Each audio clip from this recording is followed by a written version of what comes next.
आज Doubtnut app download करें। Doubtnut पर अपने सभी गणित, रसायन विज्ञान, भौतिक विज्ञान और जीव विज्ञान के डाउट्स का करो सफाया। बस प्रश्न की फोटो खींचो, एक ही प्रश्न को क्रॉप करो और तुरंत वीडियो सोल्यूशन पाओ। अभी डाउनलोड करें।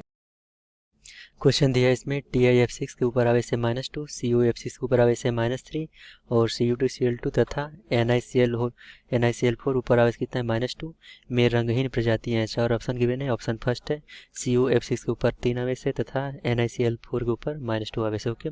सेकेंड ऑप्शन दिया TiF6 के ऊपर -2 आवेश है तथा CuF6 के ऊपर -3 आवेश है। ओके। और थर्ड ऑप्शन इसमें दिया हुआ कि NiCl4 के ऊपर -2 आवेश है तथा Cu2Cl2 है। ओके। और इसमें लास्ट ऑप्शन दिया है TiF6, इसके ऊपर आवेश कितना है -2 तथा Cu2Cl2 दिया। ओके। तो चलिए मैं क्वेश्चन को स्टार्ट करता हूँ। सबसे पहले मैं क्या TiF6 के बारे में बताने जा रहा हूँ। यहाँ पे मैं इसको लिख देता हूँ TI को कहते हैं टाइटेनियम, मेरा TI। और उसके बाद क्या लिखा है F6। ओके। TiF6 के ऊपर आवेश कितना है -2, तो यहाँ पे मैंने -2 लिख दिया। सबसे पहले मैं क्या करता हूँ कि आपको TI का ऑक्सीकरण अवस्था निकाल के दिखाता हूँ। मान लेता हूँ स्टार्टिंग में कि इसका X है, तो मैंने यहाँ पे X पुट कर दिया। प्लस क्लोरीन का होता है -1, 6 क्लोरीन इसलिए 6 ऊपर आवेश कितना -2, इसलिए मैंने यहाँ पे -2 पुट कर दिया। ओके। सॉल्व करने से हमें आंसर क्या मिलेगा -2 + 6, यानी कि x की वैल्यू क्या मिलेगी यहाँ पे +4। यानी कि x की वैल्यू 4 मिलने से क्या मतलब है कि हमें TI +4 की वैल्यू हो जाएगी, मिल जाएगी। ओके। अब मैं बात करता हूँ TI4 का इलेक्ट्रॉनिक विन्यास क्या होता है। अगर TI4 का इलेक्ट्रॉनिक विन्यास लिखने की बात करूँ तो TI4 का इलेक्ट्रॉनिक विन्यास कुछ इस तरीके से होता है। सबसे पहले आर्गन आता है। आर्गन का परमाणु क्रमांक होता है 18, यानी 18 तक कंप्लीट हो जाता है। उसके बाद क्या आता है 4s2, फिर देन उसके बाद 3D आता है। टोटल हमें 4 इलेक्ट्रॉन निकालने हैं, यानी कि सबसे पहले 4s से 2 इलेक्ट्रॉन चले जाएंगे और 3D से भी 2 इलेक्ट्रॉन चले जाएंगे, यानी कि इसका स्ट्रक्चर होता है 3D0। ओके। 3D0 होता है, यानी कि हमारे डी में कोई इलेक्ट्रॉन नहीं होते। ओके। अब मैं बात करने वाला हूँ सेकेंड पार्ट की। Second part. ओके। तो मैं यहाँ पे क्या करता हूँ, इसको मैं ए मान लेता हूँ। ओके। उसके बाद मैं बी पार्ट क्या सॉल्व करता हूँ, बी पार्ट मैं इसको सॉल्व करता हूँ। इसका जो नेक्स्ट पार्ट है मैं उसको बी में ले लेता हूँ। ये हमारा ए पार्ट है।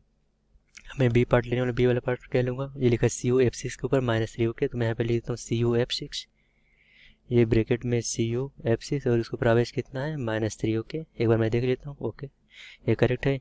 यहाँ पे भी मैं आपको CO की ऑक्सीकरण अवस्था निकाल के दिखाता हूँ। सबसे पहले मैं मान लेता हूँ कि X है, एक फ्लोरीन को होता है -1, 6 फ्लोरीन, इसलिए मैंने वहाँ 6 -1 पुट कर दिया और ऊपर आवेश कितना -3, इसलिए मैंने यहाँ पे -3 पुट कर दिया। ओके। सॉल्व कर लेते हैं। सॉल्व करने से आंसर में क्या मिलेगा 3, यानी 3 का मतलब क्या है CO के ऊपर कितना चार्ज आएगा, +3 का चार्ज आ जाएगा। ओके। अब मैं आपको इसका इलेक्ट्रॉनिक विन्यास लेके दिखाता हूँ। इसका इलेक्ट्रॉनिक विन्यास कुछ इस तरीके से होता है। CO+3 को सबसे पहले आप लिखेंगे आर्गन, तो मैंने यहाँ पे लिख दिया AR। ओके। अब इसके बाद मैं क्या करने वाला हूँ, इसके बाद आपको सबसे पहले पता होना चाहिए कि CO, यानी CO को कहते हैं कोबाल्ट, और कोबाल्ट का परमाणु क्रमांक क्या होता है। कि मैं कोबाल्ट का जो परमाणु क्रमांक 27 होता है, यानी कि यहाँ पे आता, अगर केवल CO होता तो यहाँ पे आता AR, उसके बाद आता 4s2 3D7। ओके। लेकिन हमें कितने इलेक्ट्रॉन निकालने, 3 इलेक्ट्रॉन निकालने, तो सबसे पहले 4s से 2 इलेक्ट्रॉन चले जाएंगे, यानी 4s2 तो गायब हो जाएगा और 3D से में 1 इलेक्ट्रॉन जाते हैं, तो यहाँ पे टोटल इसका क्या बनता है 3D1। ओके। तो यहाँ से हमें मिल जाएगा 3D1। ओके। तो मैंने यहाँ पे क्या लिख दिया, सॉरी यहाँ पे मैं लिख दिया 3D6। यहाँ CO+3 का हो जाएगा इलेक्ट्रॉनिक विन्यास आर्गन इंटू 3D6। ओके, ये हमारा करेक्ट है। इसके बाद मैं यहाँ पे थर्ड पार्ट सॉल्व करने वाला हूँ, जो कि दिया कि Cu2Cl2। एक बार मैं आपको दिखा देता हूँ। ये देखिए यहाँ पे थर्ड पार्ट है, क्या लिखा है, ये लिखा है Cu2Cl2। तो मैं यहाँ पे Cu का ऑक्सीकरण अवस्था निकाल के दिखाता हूँ। पहले मैं यहाँ पे लिख देता हूँ Cu2, उसके बाद मैं क्या लिखता हूँ Cl2। ओके। तो मैं मान लेता हूँ कि CO का ऑक्सीकरण अवस्था क्या है X, तो यहाँ से क्या मिलेगा 2x प्लस क्लोरीन को होता है -1, यानी कि 2 क्लोरीन, इसलिए 2 × -1 = 0। सॉल्व करने पर एक्स की वैल्यू क्या मिलेगी, +1 मिलेगी। ओके। +1 मिलने का क्या मतलब है कि Cu के ऊपर कितना आवेश आएगा, +1 आवेश आएगा। ओके। अगर मैं इसका इलेक्ट्रॉनिक विन्यास लेके दिखाऊं तो इसका इलेक्ट्रॉनिक विन्यास कुछ इस तरीके से होता है। सबसे पहले आर्गन आता है। ओके। ये थोड़ा एक एक्सेप्शन वाला केस होता है, इसमें सबसे पहले आर्गन आता है और उसके बाद क्या आता है, उसके बाद इसका इलेक्ट्रॉनिक विन्यास कुछ इस तरीके से होता है 4s1 3D10। ओके। इसका होता है 4s1 3D10। तो हमें एक इलेक्ट्रॉन निकालना है और एक इलेक्ट्रॉन कहाँ से निकलता है, ये बाहरी कोश से निकलता है। तो 4s और 3D में बाहरी कोश कौन है, 4s और 3D में बाहरी कोश 4s होता है, इसलिए 4s फॉर्मूला गायब हो जाएगा और हमें यहाँ पे क्या मिलेगा, केवल 3D10 मिलेगा। ओके। तो ये रहा 3D10।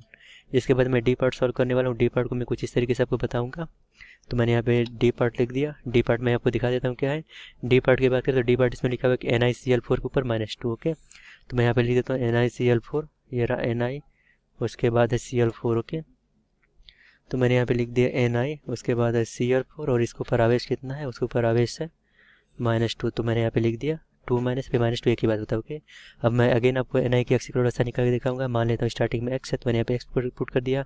क्लोरीन का -1 होता है, 4 क्लोरीन, इसलिए 4 × -1 ऊपर आवेश कितना -2, तो मैंने = -2 लगा दिया। सॉल्व करने पे हमें आंसर क्या आ जाएगा, सॉल्व करने पे आंसर आ जाएगा 2। 2 का मतलब क्या है कि निकल के ऊपर आवेश कितना आ जाएगा, निकल के ऊपर आ जाएगा आवेश +2। इसका मैं अगर आपको इलेक्ट्रॉनिक विन्यास लिख के दिखाऊं तो इसका इलेक्ट्रॉनिक विन्यास कुछ इस तरीके से होता है।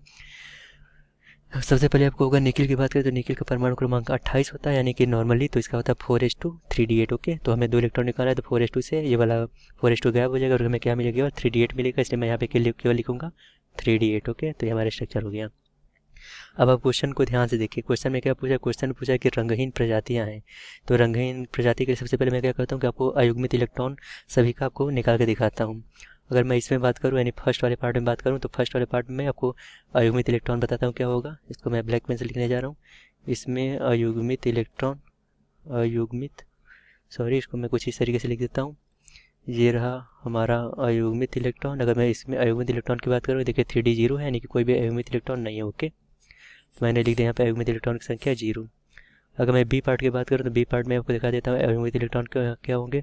इसमें अयुग्मित इलेक्ट्रॉन इक्वल्स टू कितने होंगे, 3d6 है, यानी कि देखिए 5 से तो भरेगा और छठा वाला भी पेयरिंग हो जाएगी, यानी इसके बाद हमें क्या मिलेंगे, टोटल 4 अयुग्मित इलेक्ट्रॉन भेजेंगे। ओके, क्योंकि डी में देखिए 5 ब्लॉक होते हैं, 5 तो उससे नॉर्मली भर जाएगा और जो छठा होगा वो फर्स्ट वाले में भर जाता है, इसीलिए केवल 4 ही अयुग्मित इलेक्ट्रॉन बचते हैं। ओके, अगर मैं सी पार्ट की बात करूँ तो सी पार्ट में अयुग्मित इलेक्ट्रॉन कितने मिलेंगे, सी पार्ट में अयुग्मित इलेक्ट्रॉन इक्वल्स टू 0। क्यों, क्योंकि देखिए डी में टोटल 5 ब्लॉक होते हैं और एक ब्लॉक में मैक्सिमम 2 इलेक्ट्रॉन भर सकते हैं, टोटल 10 है, यानी कि टोटली फिल्ड हो जाएगा, यानी कि इसमें अयुग्मित इलेक्ट्रॉन 0 हो गए। और मैं डी पार्ट की बात करूँ तो डी पार्ट में अयुग्मित इलेक्ट्रॉन कितने हो जाएंगे, ये मैं लिख देता हूँ। डी पार्ट में अयुग्मित इलेक्ट्रॉन इक्वल्स टू देखिए 3d8 है, यानी 3d8 का मतलब क्या है, डी में 5 ब्लॉक होते हैं तो 5 तो कम्प्लीटली फिल्ड हो गया। उसके बाद 6 7 8 और उसके बाद बाकी 2 लास्ट का बच जाएगा, तो यहाँ से हमें अयुग्मित इलेक्ट्रॉन की संख्या क्या मिल गई, 2। ओके, अब क्वेश्चन ध्यान से पढ़िए। क्वेश्चन में क्या लिखा हुआ है, क्वेश्चन में पूछा हुआ है कि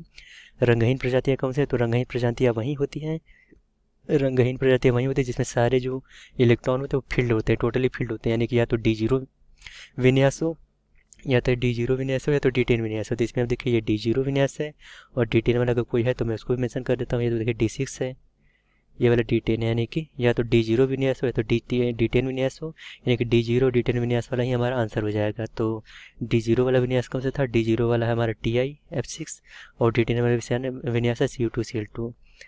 तो TiF6-2, तो मैं अगर ऑप्शन देखूँ तो ऑप्शन देख लीजिए कौन सा है करेक्ट।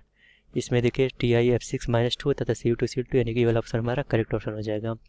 तो बाकी सारे ऑप्शन क्या हो जाएंगे, एक बार मैं फिर से चेक कर लेता हूँ क्रॉस चेक। ऑप्शन ए में देखिए d0 विन्यास है कौन सा, TiF6-2, ये देखिए TiF6-2, और d10 विन्यास कौन सा है, d10 विन्यास मैं आपको दिखा देता हूँ, ये Cu2Cl2, देखिए इसमें Cu2Cl2 भी लिखा है, यानी कि ऑप्शन नंबर 4 जो करेक्ट हो जाएगा और बाकी सारे क्या हो जाएंगे, रॉन्ग हो जाएंगे।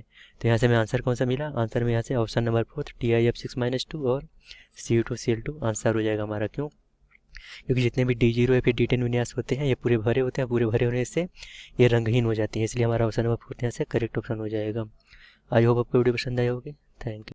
कक्षा 6ठी से 12वीं से लेकर नीट, IIT, JEE वो एडवांस के लेवल तक 1 करोड़ से ज्यादा छात्रों का भरोसा। आज ही डाउनलोड करें डाउटनेट ऐप या व्हाट्सएप करें अपने सारे डाउट्स 8400 400 400 पर।